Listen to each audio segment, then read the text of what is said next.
What do you think of the Cats staying here for the week? What's, as an opposition coach? Well, I didn't think much about it. I know they request, as a rule of thumb, the 2 interstate trips so they can reduce their travel and come away, which is a good concept. I think we've explored it as a club, but I think there's some difficulties with just the 2 teams and home fixtures. So, yeah, it cuts out of travel for them. And interestingly, it's only WA, not Tassie. So, just the warmth. I think it's a good, come together. And look, when you're on top of the ladder, and it's a nice connection piece to build for the finals. So, yeah, I can understand the concept. Obviously, ladder leaders, they do a lot right, but is there something that sticks out that you obviously need to clamp down on tomorrow afternoon?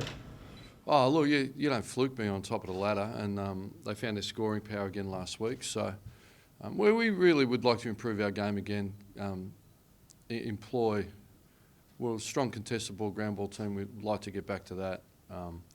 They're a great roll-off defence. We're going to have to make them defend and try and handle that as well as we can. So, but at the source, last week it started at the source, so that's the foundation of your game. Then you can build outside of that. So, we've certainly, we're 1 tall less as well. So, we'd like to fix our game and the source and the pressure and our competitiveness. It's been there all year, and in the context of what was on the line last week, it was disappointing. But we've addressed that, and moved on. We don't hang it over the players' heads. They're disappointed, and they're pros, and they're pretty keen to get on the deck at Optus and have a big dip at it. It's a good measuring stick, obviously. But every week's a challenge in the AFL. Rory and Nathan Wilson are out. Are they long-term, or are they a short 1 weeker? What's the go with them? Yeah, I'm not sure what's been put on the website. I think they're working through.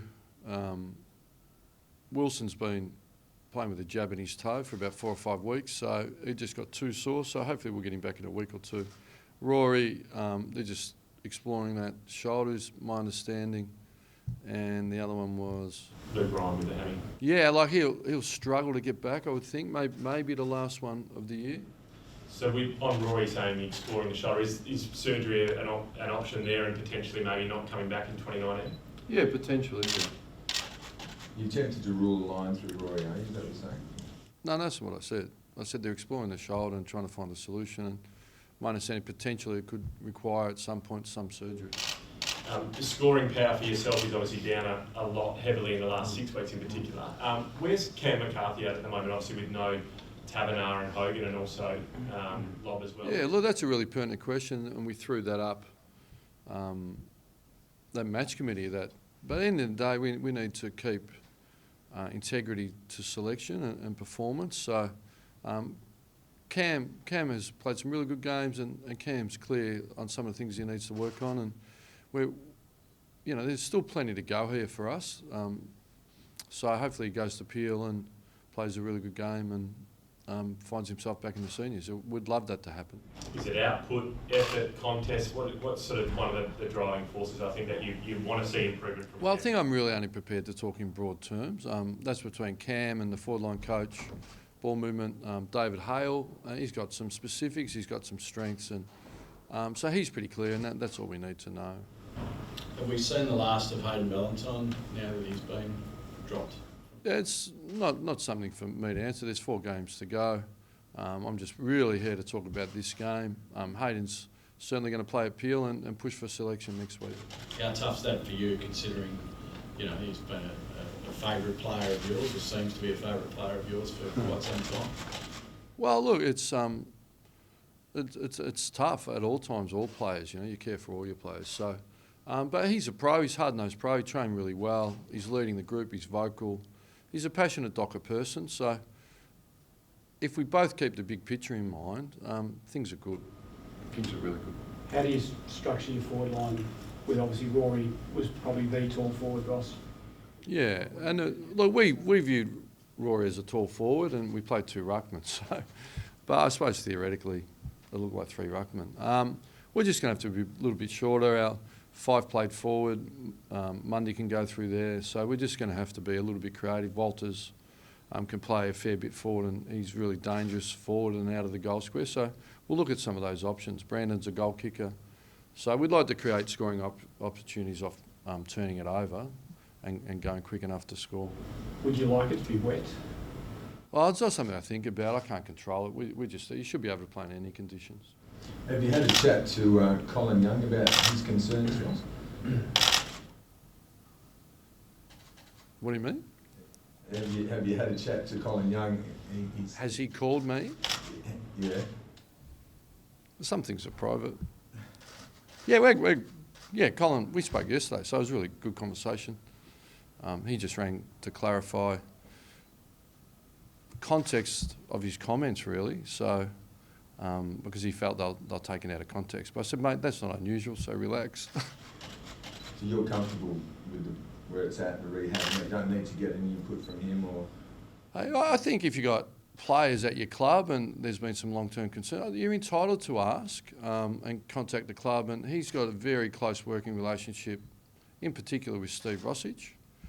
So you'd like the vehicles to remain private, and but no one's working harder to explore and find solutions than our medical and conditioning team. Who's the most dangerous cat, Ross? Is it Selwood, Dangerfield, Kelly, Hawkins? Who do you have to keep an eye on? Well, they're all really strong. So Kelly's been super. They're all strong, but you got to look at them in a system aspect and how they're playing. They're controlling the ball really well. But again, it's the source and ground position, and the ability to defend. Their entries and them going forward is the key. Ross, the drop-off post-buy in the last 4 years been considerable in terms of win-loss record. Have you been able to put a finger on what it is that the reasons why the side hasn't been able to finish off in the second half of the year? Well, I think there's always a number of threads, really, that we have been a younger developing group. We have lost key personnel. I don't tend to lump them all together because they're all different, but I think that's the easiest thing to do. But, just in the current year, we're clear on some of the reasons why. But in saying that, there's no excuse. We want to get out there and compete. Do you use the next month then, I guess, to put more games into those younger guys? Obviously the opportunities with Switkowski, Crowd and Hughes as well this week. Do they take priority at selection then? Well, it's not something that we've formalised. We're always, over the last 4 years, when there's been hard decisions, we've erred on the side of youth. And it's great to have a debutant, Jason Carter, out of NGA, Kimberley boy. Joel Hamlin presented his jumper. It's so difficult to get to the AFL from the Kimberley, but it's great pathways are opening up. He's a great story. He went and worked with Aaron Sandilands at Gecko Landscaping, and he got a real work ethic and harnessed him, and he applied that to his footy, because we see strongly the connection off-field, what you're doing to on-field and training. So, and that just reaffirms that we can build people off the field professionally. It really helps their football as well. Mark Hutchings has just penned an article for the Players' Voice, and he said that when you delisted him back at St Kilda, that you said that he wasn't good enough to play AFL, not having a crack at that, but those decisions that inspired him in his footy career now. Can you remember that conversation? No, not specifically, but what I will tell you, every time I delist someone, I say there's possibility for you, and I see possibility, and you need to see possibility for yourself. It's just not working here. That is exactly what I say to people. And he's been a really good story. But what I find that people experience their football mortality, they go away and they lose weight, they get leaner and they dedicate themselves. So often that's the root cause. And that's what he said. He said that's the turning point in his footy career. Do you, although it was a hard conversation back then, do you take some pride out of that maybe you did turn him around? No, because it's got to come from within. Nobody can make anyone do anything. And everyone talks about Michael Walters, and I really respect them. Our job's just to point out the standards required. You can't make anyone do it. Sometimes the talent pathway and you're a good player, it just picks you, but then you've got to get in and experience the reality of every time coming out great players and great preparers, and you're the ones who's got to make the decision. Am I prepared to get up every day, work really hard, take the stress, to take what goes with it and build an AFL career? So he come through. I think he captained WA under-18s, very focused kid in his schoolwork. So really an achiever in a real sense. And then he had some challenges, but he had the quality of character to accept the challenge and work through that. It's incredibly difficult what he's done, but those with great character and mental toughness can get it done. So Yeah, I watched last year's grand final in the Premiership and you just smile. But it's nothing to do with me. Ross, you talk about the outside noise not affecting the club, but when you hear something like Colin Young, is that at all a concern as a coach, hearing that there might be a player underneath you upset? I'm not sure that was what was said, was it? It was saying that there was, if Colin Young's acting on behalf of Shane Kirsten, it was implied that there's some sort of problem with Kirsten himself with the injury program here at Freo. Well, I'm not here to paraphrase Kyle and get into specifics because it's not really my area. It's let the cobblers do the cobbling. We've got really competent people. When I first came here in 2012, we had independent physios come in, Hogan from South Australia. We've had AIS. So because we're not the gatekeepers of all knowledge, so we try and source the best treatment in the world. So it's not for me to dive into. I hear the noise, but the club released a statement. I'm really supportive of that statement. Thank you. Have you spoken to Brad Hill about his playing future at the club, personally? Me personally? Yeah.